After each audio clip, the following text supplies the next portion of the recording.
Folks, I have a story for you today so perfectly illustrative of the times we live in that I almost don't know where to start. But I'll start with the Associated Press itself because even they couldn't bury this one completely.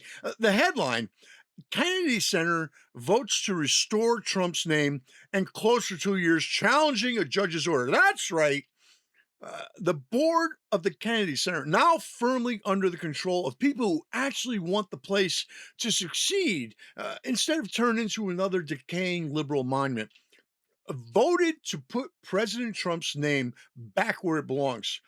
Not as a full rename this time, but an honest inscription right on the facade. The John F. Kennedy Center for Performing Arts, restored and renovated by President Donald J. Trump. And if the endowment hits 100 million, they'll add endowed by the Trump Kennedy Center Fund.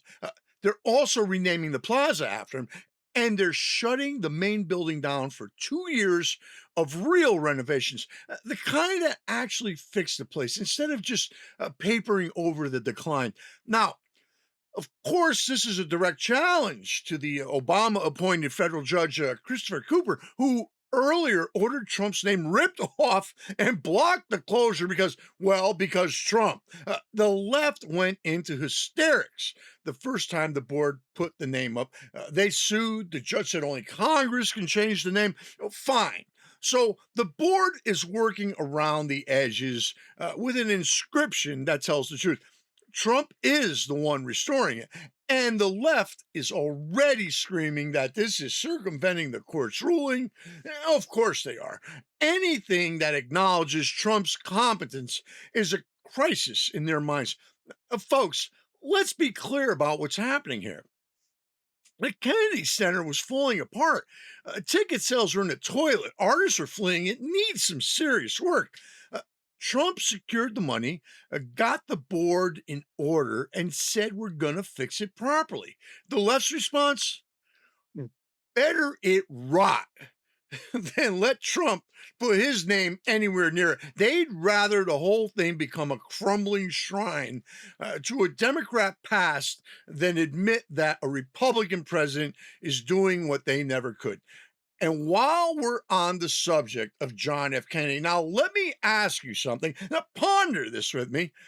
John F. Kennedy, the great liberal lion, the martyr they worship, could not win a Democrat primary today. JFK couldn't win a seat on a school board in today's progressive Massachusetts, never mind win the nomination for president. Now, think about that. The man the left still pretends to revere was a tax cutting, anti communist, strong on defense, pro life enough Democrat who would be primaried out of existence by today's Massachusetts Democrats.